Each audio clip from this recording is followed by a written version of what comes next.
हम सुने हैं कि छत्रपति शिवाजी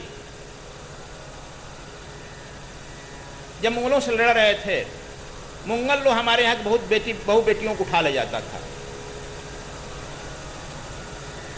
अब छत्रपति शिवाजी का भी सेनापति एक दिन इब्राहिम लोम का पत्नी को उठा लाया पालकी में। सुना कि छत्रपति शिवाजी बहुत खुश होंगे। कहा गया, शिवाजी आए, पालकी खुलवाए, देखे उनके मुंह से निकला सुंदर, अति सुंदर। सब लोग बड़े खुश हुए। शिवाजी के मुंह से निकला, जैसे यहां निकला अति, शिवाजी के मुंह से निकला सुंदर, अति सुंदर। काश क्या होता कि मैं इस मातेश्वरी से मेरा जन्म हुआ, तब मैं भी सुंदर होता, अति सुंदर होता। इस माता के चरण में मेरा बार बार प्रणाम। अब देखो छत्रपति शिवाजी की भावना, भारत की यह भावना वीरों की होती है। और उन्होंने पूछा, माता मैं तुम्हारे साथ क्या बर्ताव करूं? वह कहती, मैं तो डरी थी, दबी थी, कुचली हुई थी कि हमारे यहाँ जैसे लड़कियों का प्रयोग करते हैं वैसे ही करेंगे। कहा कि यह भारत है और भारत के यहाँ वीर बहादुर हैं। मेरा खानदान जो है राम से है, राम मेरा आदर्श है। उन्होंने अपने सेनापति को कहा, मेरी मां तुल्य इस नारी को सम्मान के पूर्वक ले जाकर के पति के यहाँ पहुंचाओ। देखना रास्ते में किसी तरह का कोई इसे बेविचार न हो, कोई इसे रास्ते में किसी भी तरह का उच्छृंखलता न करे। देखो भारत का आदर्श यह, तुम दूसरे के देखा देखिए अपना आदर्श मत छोड़ो। हम लोग कहते हैं ईंट का जवाब पत्थर से देंगे, पत्थर से दो शत्रु का, ये नहीं कहते हैं मत दो, लेकिन अपनी आदर्श रखो, गरिमा रखो। भारत की गरिमा है, राम की गरिमा है। तुम राम के पुत्र हो। आपके यहां जो हम रोज कहते हैं कि जो आपके यहां अत्रि, जागवल, गर्ग, गौतम, राम, कृष्ण, बुद्ध, महावीर जो हुए हैं, उन्हीं का रक्त तुम में है ना। हम कह रहे हैं कि तुम राम तुल्य हो, राम ही हो। कहता कि नहीं गुरुजी हम राम नहीं हैं। और तुम कहते हैं कि तुम ही सीता हो, तो कहते हैं कि हम सीता नहीं हैं। क्या है? तो थोड़ा कम है। थोड़ा कम क्या होता है? तो फिर कहते हैं ताड़िका हो, तो बट ताड़िका। इन सब से कहते रावण हो, तो नहीं। हमने तब थोड़ा कम क्या होता है? समुद्र का पानी जो किनारे होता है वही बीच में होता है, वही अंत में होता है। तुम राम के खानदान के हो, राम का गुण तुम्हें सर्वस्व भरा हुआ है। तुम्हारी आदर्श सीता है, दुर्गा है, तुम्हारी सीता और दुर्गा गुण भरा हुआ है। तुम नहीं देख रहे हो, अपने को नहीं पहचान रहे हो। सत्संग में आने का मतलब है इस सत्य बात को तो पकड़ लो।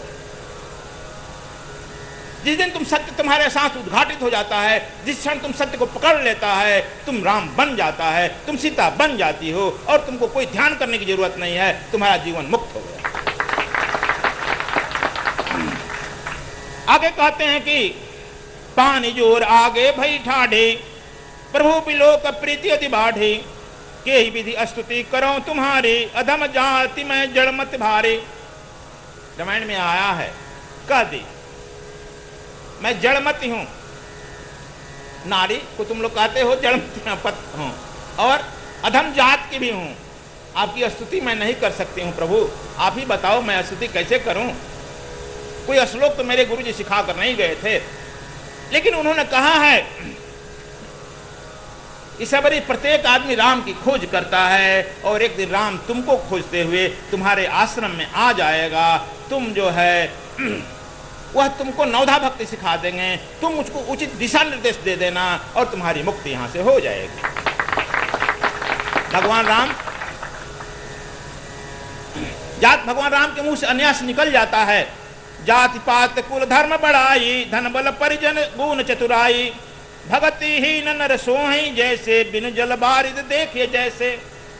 उसी रामायण में तुलसीदास जी कहते हैं आपकी जाति पात कुल धर्म की मर्यादा, धन बल गुण यह सब चतुराई, भक्तिहीन जिसमें भक्ति नहीं हो, धर्म नहीं हो, वह वैसे ही है जैसे बादल खूब गरज रहा हो, घूम रहा हो, लेकिन उस बादल में जल ना हो। रावण तो बहुत धनी है। उत्तम कुल पुलस्त करना आती, शिव बिनच पूजे वह भांति। लेकिन भक्ति नहीं है। एक भक्ति के चलते वह व्यर्थ हो गया। और भगवान राम कहते हैं तुम में तो भक्ति है। 9 गुण उन्होंने गिनाया है। कहते हैं कि प्रथम संतन कर संगा। हम इन 9धा भक्ति पर नहीं बोल रहे हैं कि इशारा करेंगे, लेकिन यह प्रथम हमारे ऋषियों ने कहा कि संसर्गे दुष्गुणा भवत। प्रथम संग है। तुम संग कैसा पकड़ा है? यदि वही लोहा कीचड़ का संग करेगा तो जंक लग जाएगा, मूर्छा लग जाएगा और समाप्त हो जाएगा। वही धूल हवा का संग करेगी तो तुम्हारे आंख में आकर के तुम्हारी आंख को बर्बाद कर देगी। वही धूल मिट्टी यदि मूर्तिकार के हाथ में लग जाएगी तो मूर्ति बन जाएगी, राम की, सीता की, जानकी की, दुर्गा का, और तुम पूजा करने लगोगे। वही धूल मिट्टी पर यदि संतों का पैर पड़ गया तो वही जो है धूल उड़ करके तुम उस मिट्टी को लेकर के अपने सिर पर रखते हो, तुम परम पवित्र पावन हो जाते हो। देखो धूल यही है, संसर्ग है। इसीलिए बड़ा हमारे सूत्र रूप में भगवान राम कह रहे हैं प्रथम संतन कर संगा। इसमें संतों का संग नहीं होगा, सत्संग कैसे सुनेगा? इसलिए सत्संग का हमारे यहाँ महात्मा दिया गया है कि हजारों वर्ष तपस्या में बैठा हो, यदि कोई संत आ गया, समय का सदगुरु आ गया, तो अपना वह समाधि छोड़कर जाकर उसके सेवा में, सुमरण में, सत्संग में जुट जाओ। क्यों दिया? इसीलिए भगवान राम कहते हैं सत्संग, पहला सत्संग, संतन का संग। तुम यदि किसी पियक्कड़ का, शराबी का संग किया है तो वह शाम होते होते शराबाले पहुंच जाएगा, तुमको जाना पड़ेगा ना।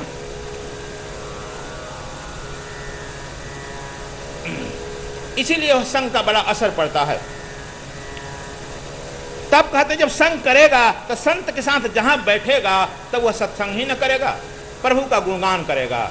इसीलिए कहते हैं दूसरा कदम आ गया, दूसरा मम कथा प्रसंगा। दूसरा संग आ गया कि वह प्रभु की कथा और प्रसंग, सत्य का संग। ठीक ठीक सत्संग समझो यह है, जब संत के साथ रहने लगा तो तुम सत्संग क्या होता है? ठीक ठीक संग वह होता है कि धीरे धीरे ध्यान के द्वारा तू अपने आत्मा का संग कर लिया। आत्मा ही तुम्हारी इस सृष्टि में सत्य है, परमात्मा ही सत्य है। जिस दिन तुम्हारे उस आत्मा का संग हो गया, सत्संग पूरा हो गया।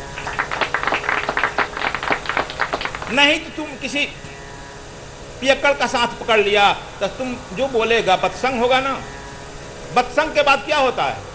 लत्संग, लात से बात होगा। लत्संग के बाद क्या होगा? लाठी संग, गोली बारूद का संग। और गोली बारूद के संग होने के बाद क्या होगा? कोर्ट कचहरी का संग, फिर जेल की यात्रा।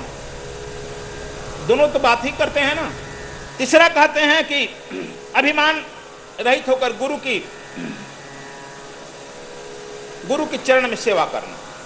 जब संत का सेवा करेगा, सत्संग करेगा, तभी तुम गुरु का सेवा करेगा। उपनिषद में कहता है कि हम में शक्ति हो, सामर्थ्य हो, इसलिए कि मैं गुरु के नजदीक बैठ सकूं और बैठने से मैं गुरु की सेवा कर सकूं। छांदोपनिषद कहता है गुरु के नजदीक बैठ और सत्संग सकूं, इसलिए मुझे में शक्ति होनी चाहिए। और चौथा आ गया कि कपट त्याग कर, जो छल कपट छल छिद्र कहते हैं मुझे भाता नहीं है, इसलिए कपट त्याग कर गुरु और गोविंद का बड़ाई करना। बहुत लोगों को देखते हैं कि परमात्मा में भी छिद्र देख लेते हैं, चंद्रमा में भी छिद्र देखते हैं, गुरु में भी छिद्र देखते हैं। गुरु जी जरा हमारा तो बड़ा ठीक है, बड़ा अच्छा विद्वान है, लेकिन जरा लोभी ना है, पैसा वाले को ज्यादा मानते हैं, जरा लगा दिया। गुरु जी तो जरा ठीक है हमारे, लेकिन जरा क्रोधी ना है, श्राप देते। गुरु जी ठीक हैं, लेकिन कुछ न कुछ जरा इस बट लगा ही देगा ना।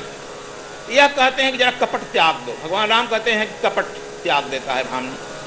अगर गुरु और गोविंद का गुणगान करता है, जब तक से गुरु और गोविंद का गुणगान नहीं करेगा, उनमें छिद्रावशन छोड़ नहीं देगा, तब तक से गुरु जो मंत्र देगा उस पर दृढ़ विश्वास नहीं होगा, और दृढ़ विश्वास नहीं होगा तब तक से उसको जाप नहीं करेगा, और जाप नहीं करेगा तब तक से तुम्हें परिवर्तन नहीं होगा, परिवर्तन नहीं होगा तब तुम्हारी आत्मा परिशुद्ध नहीं होगी, पात्रता नहीं आएगी, तब तक से परमात्मा रूपी अमृत तुम में ढलेगा नहीं। इसलिए कहते हैं गुरु जो मंत्र दे दिया है, आज मंत्र दिया है, उसको दृढ़ विश्वास से लगे रहो, लगे रहो। आज हमने पूछा है बहुत लोगों से, प्रैक्टिकल अनुभव हम कराते हैं। एक पृथ्वी पर हम मंत्र दीक्षा देते हैं तो जरूर हम अनुभव पूछते हैं, हम ही पूछते हैं। बहुत लोग अनुभव, जिसको नहीं भी हुआ हो, दृढ़ विश्वास से उसमें लगे रहो। तुम्हारे शरीर में आज न तेज, कल तेज निकल आएगा, वह मंत्र खिल जाएगा, और आज न कल तुम्हारे सहस्त्रार को एंटीना में फिट कर दिया गया है। सहस्त्रार खोल करके हम फिट कर देते हैं, और आज न कल वह समर्थ हो जाएगा, और जो है उसमें ध्यान रूपी फूल लगेगा, और समाधि का फल लग जाएगा, तो मस्ती में आ जाएगा। इसलिए दृढ़ मन से उसका जाप करो। कहते हैं कि तो छठा जो है इंद्रिय का निग्रह, इंद्रियों का निग्रह। इंद्रियां ही हमारी छिद्र हैं। जैसे कोई पात्र रखो, पात्र में पानी भरो, लेकिन इस पात्र में यदि छेद है तो पानी एक बूंद नहीं रुकेगा, पानी भरते रहो सब निकल जाएगा। उसी तरह से हमारी ज्ञान इंद्रियां, कर्म इंद्रियां छिद्र, और इस छिद्र से सारा हमारा त्याग तपस्या निकलते जाएगा। इसलिए इंद्रिय निग्रह, जब तुम दृढ़ मन संकल्प से अपना जाप करेगा तो इंद्रियों का निग्रह होगा। और हम लोग श्रृंखल हो जाते हैं, कहते कि नहीं इंद्रियों का निग्रह क्या करना है, जो अपना काम है कर रहे, हम अपना काम करें। यह हमारे शास्त्रों में कहा गया इंद्रिय निग्रह। यदि इंद्रिय निग्रह हम यह करते ठीक ठीक, तो आज हम लोग यह इतना जो सुनते हैं तथाकथित बाबा लोगों पर, बाबा लोग को ही केवल बदनाम क्यों करता है? बाबा भी तुम्हारे ही खानदान से निकला है, जिस खानदान से बच्चा निकला है। सबके तो मैन्युफैक्चरर वही गृहस्थ है ना। जज के भी बारे में सुनाई जा रहा है, सुप्रीम कोर्ट के जज के भी बारे में सुन रहे हो, IAS IPS के भी सुन रहे हो। सब लोग को तो एक ही में फंस रहे हैं, क्योंकि सबके कारखाना एक ही हैं। एक ही कारखाना गृहस्थ ही सबको पैदा करता है, चाहे IAS हो, IPS हो, डॉक्टर हो, इंजीनियर हो, जज हो या बाबा। कारखाना कहीं ना कहीं डिफेक्टिव है। मैं दीक्षा में बताता हूं कारखाना डिफेक्टिव है। इसलिए पहले हमारी ऋषि परंपरा थी कि हम पहले बताए, पहले 15 से 30 वर्ष की अवस्था के लोगों को दीक्षा में देता था, लेकिन तुम लोगों को जोर के चलते, यहां संतोष जी के चलते सबको देने लगा। क्योंकि 15 से 30 वर्ष के लड़कों का जो है चाल चिंतन का उम्र है,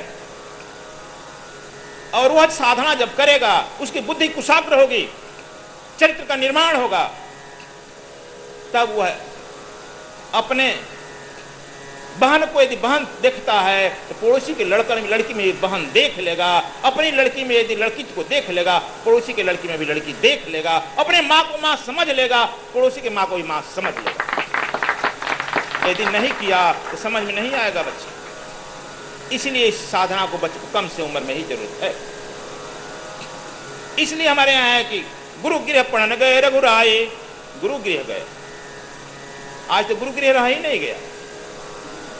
हम लोग अपने इस लड़कों को बड़े इंग्लिश स्कूल में पढ़ाते हैं, मैकले एजुकेशन देते हैं, मैकले शिक्षा देते हैं, जो हमारी सभ्यता संस्कृति को निगल गया।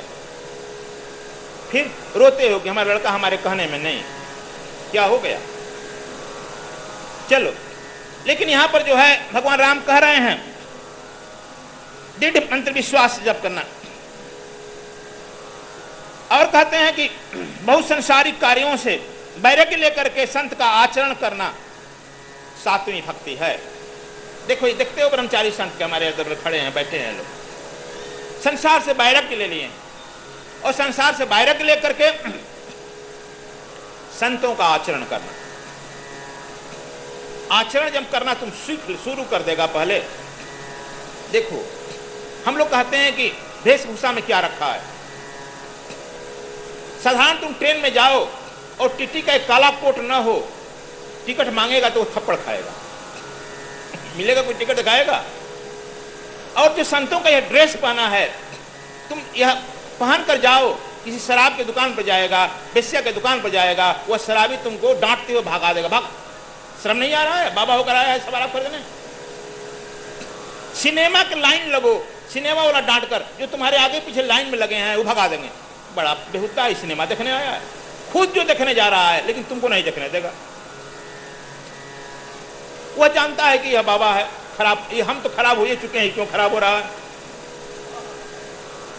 बाबा आदर्श होता है, साधु आदर्श होता है, इसलिए इस ड्रेस की महिमा भी है। और यह ड्रेस पहन करके तुम यदि कहीं जाता है, चाहे कितना हो बड़ा अधिकारी हो, वह खड़ा हो जाए। मैं गया था कभी राष्ट्रपति भवन, जब तुम्हारे यहाँ के शंकर दयाल शर्मा राष्ट्रपति थे, जरूर उस समय उनका मेरा उम्र का उनका लड़का नाती रहा होगा। देखते ही बूढ़े वृद्ध आदमी राष्ट्रपति भवन खड़े हो गए। हमने कहा कि ये क्या कर रहे हैं, गरिमामय आप ऐसे आदमी हैं जिसके पूरा वेद के विद्वान और संविधान के ज्ञाता। उन्होंने बड़ा एक गरिमामय शब्द कहा, महाराज जी मैं भारत का हूं, 5 वर्ष का बच्चा भी यदि सन्यासी के रूप में आता है तो उसके पिता और बाबा भी खड़ा होकर के उसे प्रणाम करते हैं। भारतीय सभ्यता और संस्कृति है महाराज, इस रूप का प्रणाम करते हैं। कबीर साहब कहते हैं, साधु साधु मुक्त कहे पाप भस्म हो जाए। तुम अपना काम करो, यदि वह साधु दुराचारी करता है, साधु मान लो कैसे समझेगा, दुराचारी साधु का रूप पकड़ लेता है, साधु दुराचारी का रूप पकड़ेगा भोजन नहीं मिलेगा। रावण ने साधु का रूप पकड़ा है, सीता का अपहरण भी करना है तो साधु का रूप चाहिए ना। काल नेम को यदि हनुमान जी को फंसाना है तो उसको भी साधु का रूप चाहिए। असाधु साधु का रूप पहन लेता है, असत्य सत्य का रूप पहन लेता है। कभी सत्य सुने हैं कि धर्म अधर्म, सत्य और सत्य दोनों भाई हैं, दोनों स्वर्ग से चले थे इस पृथ्वी पर। पहले धर्म को भेजा गया, धर्म आया जब स्वर्ग से उतरा तो मानसरोवर में जाकर स्नान करने लगा, वस्त्र अपना नीचे किनारे रख करके स्नान करने लगा, सूर्य को तर्पण देने लगा। धर्म का वस्त्र लिखा हुआ था, मैं धर्म हूं, सब वस्त्र चकाचक था, श्वेत था। अधर्म को पीछे भेजा गया, अधर्म छोटा भाई है। देखा कि भाई हमारा काला वस्त्र है, हमको देखकर कौन भोजन देगा, पृथ्वी पर जाते ही मारने लगेगा। वह खटाखट देखा कि स्नान कर रहे हैं, पीछे से वह अपना वस्त्र निकाल करके वहां रख दिया और उस धर्म का वस्त्र पहन कर भाग चला। तब से इस पृथ्वी पर अधर्म जो है धर्म का वस्त्र पहनकर घूम रहा है, और धर्म जो है अब नंगा रहना कैसे रह सकता है, शरीर छिपाना है, इसलिए वह धर्म का वस्त्र पहनकर घूम रहा है। सद्गुरु स्वामी कृष्णायन जी महाराज का उत्तर प्रदेश कार्यक्रम। सद्गुरु स्वामी कृष्णायन जी महाराज 18 से 23 जनवरी 2015 तक इलाहाबाद माघ मेला में उपस्थित रहेंगे। यहाँ सत्संग और ध्यान योग का कार्यक्रम चल सकता है। अधिक जानकारी के लिए संपर्क करें आचार्य जरेश्वर स्वामी 09839645310। सद्गुरु स्वामी कृष्णायन जी महाराज का मध्य प्रदेश कार्यक्रम। सद्गुरु स्वामी कृष्णायन जी महाराज 24 से 26 जनवरी 2015 तक सिद्धि मध्य प्रदेश में उपस्थित रहेंगे। दिनांक 26 जनवरी 2015 को ब्रह्म दीक्षा का कार्यक्रम संपन्न होगा। अधिक जानकारी के लिए संपर्क करें